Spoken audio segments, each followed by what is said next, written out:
बिहार चुनाव के बीच राहुल गांधी की चुप्पी पर सवाल उठ रहे हैं। वोटर अधिकार यात्रा के बाद से वो बिहार में कोई रैली या बयान नहीं दे रहे। कांग्रेस कार्यकर्ता निराश हैं और गठबंधन दलों में बेचैनी बढ़ रही है। पार्टी सूत्रों का कहना है राहुल गांधी जल्द ही रणनीति पर फैसला ले सकते हैं। अब देखना ये होगा कि क्या कांग्रेस फिर से अपनी पकड़ मजबूत कर पाएगी या नहीं।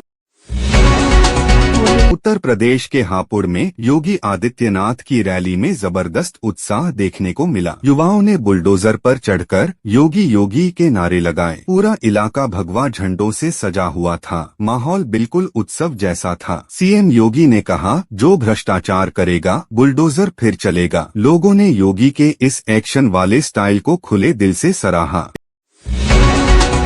तेजस्वी यादव ने कहा कि देश के विकास के लिए सिर्फ गुजरात मॉडल काफी नहीं। उन्होंने कहा, बिहार में उद्योग, शिक्षा और रोजगार की जरूरत है। उन्होंने एनडीए पर निशाना साधते हुए कहा, जो लोग सिर्फ भाषण देते हैं उन्हें जमीन पर काम दिखाना चाहिए। तेजस्वी की यह टिप्पणी बिहार की राजनीति में चर्चा का विषय बन गई है। बिहार के हसनपुर विधानसभा क्षेत्र में इस बार मुकाबला दिलचस्प हो गया है। जेडीयू, जन स्वराज पार्टी और बसपा तीनों पार्टियां मैदान में हैं। स्थानीय मुद्दों में सड़क, बिजली और बेरोजगारी मुख्य हैं। लोग कह रहे हैं इस बार वोट नेता को नहीं काम को मिलेगा। ग्राउंड रिपोर्ट के मुताबिक माहौल शांत लेकिन उम्मीदों से भरा है। देहरादून और हल्द्वानी में लोगों ने स्मार्ट मीटर के बिलों पर आपत्ति जताई है। कई उपभोक्ताओं का कहना है कि बिल पहले से दोगुना आ रहा है। ऊर्जा निगम ने कहा कि पुराने मीटरों की गड़बड़ी की वजह से नया रीडिंग अलग दिख रहा है, लेकिन जनता इसे तकनीकी बहाना बता रही है। सरकार ने जांच के आदेश दे दिए हैं। दिल्ली में एक युवती का वीडियो वायरल करने के आरोप में युवक गिरफ्तार हुआ है। पीड़िता ने शिकायत की कि विरोध करने पर आरोपी ने परिवार पर हमला किया। पुलिस ने केस दर्ज कर जांच शुरू कर दी है। सोशल मीडिया पर इस घटना को लेकर गुस्सा देखने को मिल रहा है। लोग मांग कर रहे हैं कि आरोपी को कड़ी सजा दी जाए। लोजपा के वरिष्ठ नेता अवधेश पासवान का हृदयगति रुकने से निधन हो गया। उनके निधन से राजनीतिक गलियारे में शोक की लहर है। तेजस्वी यादव और चिराग पासवान ने दुख व्यक्त किया। अवधेश पासवान लंबे समय से सक्रिय राजनीति में थे और जनता से गहरा जुड़ाव रखते थे। उनकी अंतिम यात्रा में हजारों लोग शामिल हुए। उत्तर प्रदेश सरकार ने भूमि रजिस्ट्री में फर्जी पहचान छिपाने वालों पर शिकंजा कस दिया है। अब धोखाधड़ी करने पर सीधे मुकदमा दर्ज होगा। मुख्यमंत्री योगी आदित्यनाथ ने कहा, कानून सबके लिए समान है। इस कदम से जमीन माफियाओं में खौफ का माहौल है। लोगों ने इस फैसले का स्वागत किया है।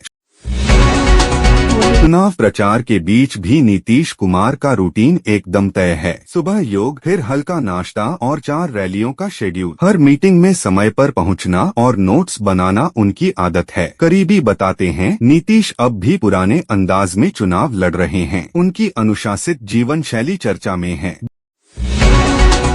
बिहार में 2 युवा नेताओं के बीच तकरार बढ़ गई है। तेजस्वी ने कहा, जो परिवार की आग बुझा नहीं सके वो राजनीति में क्या करेंगे। चिराग ने जवाब दिया, जनता तय करेगी कि बिहार का असली बेटा कौन है। दोनों के बयान सोशल मीडिया पर वायरल हैं। राजनीति में माहौल गर्म हो गया है।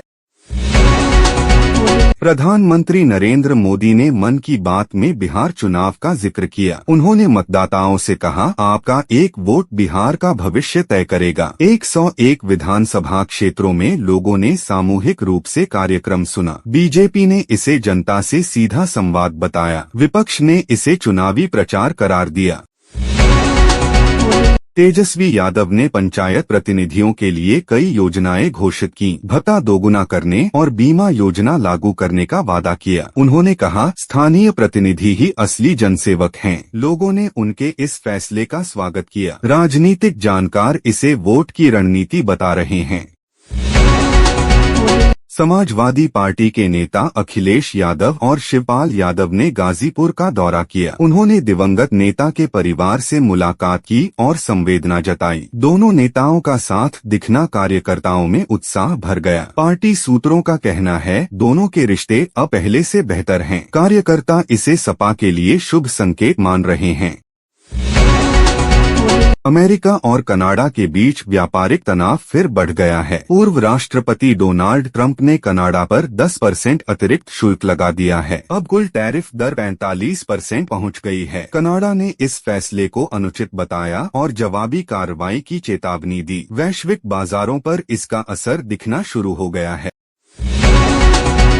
कांग्रेस नेता दिग्विजय सिंह ने बीजेपी पर गंभीर आरोप लगाए। उन्होंने कहा कि दवा कंपनियों ने भाजपा को 945 रुपए करोड़ का चंदा दिया। यही वजह है कि सरकार ने उनके खिलाफ कोई सख्त कानून नहीं बनाया। बीजेपी ने इन आरोपों को निराधार बताया, लेकिन सोशल मीडिया पर यह बयान खूब वायरल हो रहा है।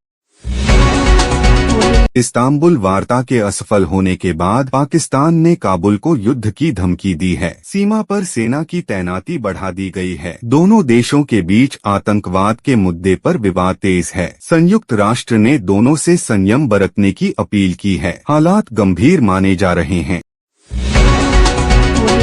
देश भर में छठ पूजा का पवित्र पर्व शुरू हो गया है। नहाय खाए के साथ श्रद्धालुओं ने व्रत की शुरुआत की। गंगा घाटों पर महिलाओं ने स्नान किया और सूर्य देव को नमन किया। बाजारों में प्रसाद और साज सामान की रौनक बढ़ गई है। हर तरफ भक्ति और आस्था का माहौल है।